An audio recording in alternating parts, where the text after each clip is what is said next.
Hello, പുതിയ വീഡിയോയിലേക്ക് എല്ലാവർക്കും സ്വാഗതം. അപ്പോൾ ഇന്നത്തെ എൻ്റെ റെസിപ്പി എന്ന് പറയുന്നത് പുഡിങ്ങാണ്. വളരെ എളുപ്പത്തിന് ആർക്കും തയ്യാറാക്കാൻ പറ്റുന്ന വളരെ ടേസ്റ്റ് ആയിട്ടുള്ള ഈസി പുഡിങ്ങാണ്. മിൽക്ക് പുഡിങ്ങാണ് തയ്യാറാക്കുന്നത്. അതായത് മഞ്ഞ് പോലെ ഇരിക്കുന്ന സ്നോ വൈറ്റ് പുഡിങ്ങാണ്. വളരെ എളുപ്പത്തിന് നമുക്ക് തയ്യാറാക്കാൻ പറ്റും. ഗസ്റ്റൊക്കെ വരുന്ന സമയത്ത് വളരെ പെട്ടെന്ന് തന്നെ നമുക്ക് തയ്യാറാക്കാൻ പറ്റുന്ന അടിപൊളിയൊരു പുഡിങ്ങാണ്. അധികം ഇൻഗ്രീഡിയൻസും കാര്യങ്ങളൊന്നുമില്ല. നമുക്ക് വീട്ടിലുള്ള കാര്യങ്ങൾ വെച്ചിട്ട് വളരെ എളുപ്പത്തിന് തയ്യാറാക്കാൻ പറ്റുന്ന ഒന്നാണ്. അപ്പോൾ നമുക്ക് വീഡിയോയിലേക്ക് പോകാം. അപ്പോൾ നമ്മുടെ പുഡിങ് റെഡിയാക്കാൻ വേണ്ടിയിട്ട് ഞാനൊരു പാത്രത്തിലേക്ക് 2 കപ്പ് പാലൊഴിച്ച് കൊടുക്കുകയാണ്. 250 ml കപ്പിൽ 2 കപ്പ്, 1/2 ലിറ്റർ പാലാണ് ഒഴിക്കുന്നത്. ഫ്രഷ് മിൽക്കാണ്.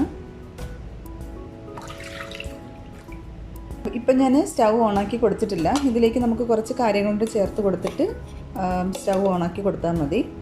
ഇനി ഇതിലേക്ക് നമുക്ക് 3 ടേബിൾ സ്പൂൺ കോൺഫ്ലവർ ചേർത്ത് കൊടുക്കാം. അപ്പോൾ ഇതിലേക്ക് ഞാനൊരു 1/2 കപ്പ് പഞ്ചസാര ചേർക്കുന്നുണ്ട്. അപ്പോൾ മധുരം നിങ്ങൾ നോക്കിയിട്ട് അതിനനുസരിച്ച് ചേർത്ത് കൊടുക്കാം. പിന്നെ ഇതിലേക്ക് ഞാൻ ഫ്രഷ് ക്രീം ചേർത്ത് കൊടുക്കുന്നുണ്ട്. 125 ml ക്രീമാണ് ചേർക്കുന്നത്. അപ്പോൾ ഇത് കയ്യിലില്ല എന്നുണ്ടെങ്കിലും കുഴപ്പമില്ല. നമുക്ക് കോൺഫ്ലവറും പാലും പഞ്ചസാരയും മാത്രം മതി. നമ്മളിതും കൂടി ചേർത്ത് കൊടുക്കുമ്പോൾ കുറച്ചൊരു ടേസ്റ്റ് ആയിരിക്കും. നമുക്ക് ഈ പാലിലേക്ക് അതും കൂടി ചേർത്ത് കൊടുക്കാം. ഇനി ഇതെല്ലാം കൂടി നന്നായിട്ടൊന്ന് മിക്സ് ചെയ്ത് കൊടുക്കാം. നമ്മുടെ കോൺഫ്ലവറും പഞ്ചസാരയും ക്രീമും എല്ലാം കൂടി നന്നായിട്ടൊന്ന് മിക്സ് ചെയ്ത് കൊടുക്കാം. നന്നായിട്ട് മിക്സ് ചെയ്ത് കൊടുത്തതിന് ശേഷം നമുക്കിനി സ്റ്റൗ ഓണാക്കി കൊടുക്കാം. സ്റ്റൗ ഓണാക്കി കൊടുത്തിട്ട് കൈ എടുക്കാതെ ഇത് ഇളക്കിക്കൊണ്ടിരിക്കുക. കോൺഫ്ലവർ ചേർത്തുകൊണ്ട് പെട്ടെന്ന് തന്നെ കട്ട കെട്ടും. അപ്പോൾ ഇത് ചെറിയ മീഡിയം ടു ലോ ഫ്ലെയിമിൽ തീ വെച്ചിട്ട് ഇത് നന്നായിട്ടൊന്ന് മിക്സ് ചെയ്ത് കൊടുക്കുക. നമ്മൾ നേരത്തെ മുഹല്ലബിയുടെ പുഡിങ് ചെയ്ത അതുപോലെ തന്നെയാണ്. പക്ഷെ അതിൽ ഞാനൊന്ന് ക്രീം ചേർത്തില്ലായിരുന്നു. അപ്പോൾ ഇതിൽ ക്രീം ചേർക്കുന്നേ ഉള്ളൂ. ഏകദേശം ഇതുപോലെ ഒന്ന് കുറുകി വരുന്ന സമയത്ത് ഇതിലേക്ക് നമുക്ക് 1 ടീസ്പൂൺ വാനില എസൻസ് ഒഴിച്ചു കൊടുക്കാം. എന്നിട്ട് നന്നായിട്ടൊന്ന് മിക്സ് ചെയ്ത് കൊടുക്കാം. 1 ടീസ്പൂൺ മതി.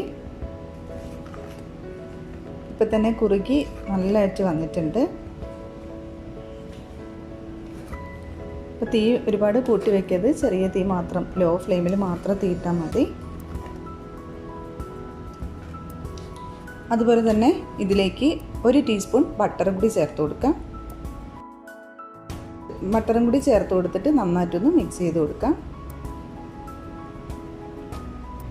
അപ്പോൾ നമ്മുടെ പുഡിംഗ് മിക്സ്ചർ റെഡി ആയിട്ടുണ്ട്. അപ്പോൾ ഇതേ ഒരു പരുവത്തിന് എടുത്താൽ മതി. ഒരുപാടൊന്ന് കട്ടിയാക്കി എടുക്കണ്ട.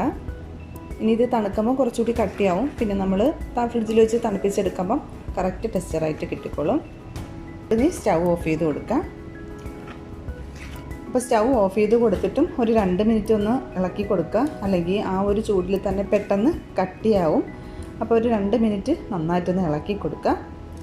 അപ്പോൾ ഇവിടെ ഞാൻ പുഡിംഗ് ട്രേ എടുത്തിരിക്കുന്നത് ചെറിയ ഇതുപോലത്തെ ബൗളാണ്. അപ്പോൾ നിങ്ങൾക്ക് ഇഷ്ടമുള്ള ഏത് ട്രേയിൽ വേണമെങ്കിലും ചെയ്യാം. അപ്പോൾ ഞാനിവിടെ സ്റ്റീൽ ഇതുപോലെ ചെറിയ ബൗളുണ്ട്. അപ്പോൾ അതിലാണ് ഞാൻ ചെയ്യുന്നത്. കുറച്ച് ബട്ടറൊന്ന് തടവി കൊടുത്തിട്ടുണ്ട് എല്ലാ ബൗളിലും. ഇനി നമുക്ക് ചൂടോടുകൂടി തന്നെ നമ്മളെ പുഡിംഗ് മിക്സ്ചർ ഇതിലേക്ക് ഒഴിച്ചു കൊടുക്കാം.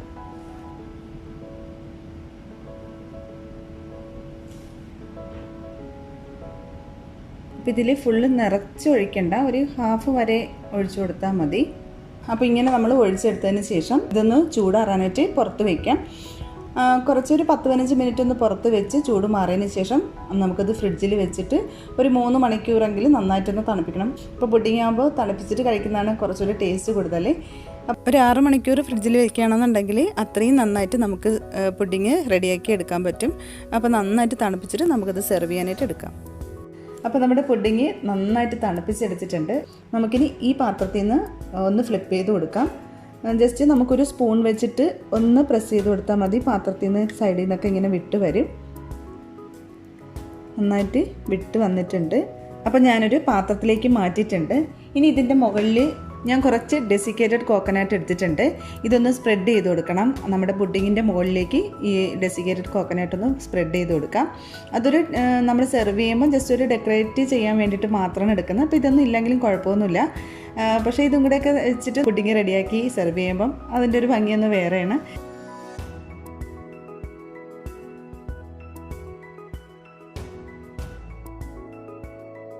അപ്പോൾ സൈഡിലൊക്കെ വീണത് ഞാനൊന്ന് ക്ലീനാക്കി കൊടുത്തിട്ടുണ്ട്. ഇനി ഇതിൻ്റെ മുകളിലൊരു ഭംഗിക്ക് വേണ്ടിയിട്ട് ഒരു ചെറി വെച്ച് കൊടുക്കാം. പിന്നെ കുറച്ച് നട്ട്സ് ഒരു ഭംഗിക്ക് വേണ്ടി മാത്രം. അപ്പോൾ നമ്മൾ സെർവ് ചെയ്യുന്ന സമയത്ത് ഇതുപോലെയൊക്കെ ഡെക്കറേറ്റ് ചെയ്തിട്ട് സെർവ് ചെയ്യുകയാണെങ്കിൽ കുറച്ചുകൂടി ടേസ്റ്റി ആയിരിക്കും, കാണാനും നല്ല ഭംഗിയായിരിക്കും. അപ്പോൾ ഇതുപോലെ തന്നെ ബാക്കിയും കൂടി നമുക്കൊന്ന് റെഡിയാക്കി എടുക്കാം. അപ്പോൾ നമുക്ക് സെർവ് ചെയ്യുമ്പോൾ നമ്മുടെ ഇഷ്ടത്തിന് സെർവ് ചെയ്യാം കേട്ടോ. നമുക്ക് എങ്ങനെ ഡെക്കറേറ്റ് ചെയ്യണോ അതിനനുസരിച്ച് ചെയ്യാം. അപ്പോൾ ഞാൻ ഒരു ഭംഗിക്ക് വേണ്ടിയിട്ട് ചെറിയ ബൗളുകളിലാക്കി ഇങ്ങനെ എടുത്തുന്നേ ഉള്ളൂ. നമുക്കല്ലാതെ തന്നെ പുഡിങ് മിക്സർ റെഡിയായി കഴിഞ്ഞാൽ ഒരു ട്രേയിലോട്ട് മാറ്റിയിട്ട് നല്ലതുപോലെ തണുപ്പിച്ച് സെറ്റാക്കിയിട്ട് പിന്നെ സെർവ് ചെയ്യുന്ന സമയത്ത് അതിൻ്റെ മുകളിൽ ഡെസിക്കേറ്റഡ് കോക്കനട്ട് സ്പ്രെഡ് ചെയ്ത് കൊടുത്ത് ഇതുപോലെ കട്ട് ചെയ്തിട്ട് നമുക്ക് സെർവ് ചെയ്യാം. അങ്ങനെ ചെയ്താലും മതി.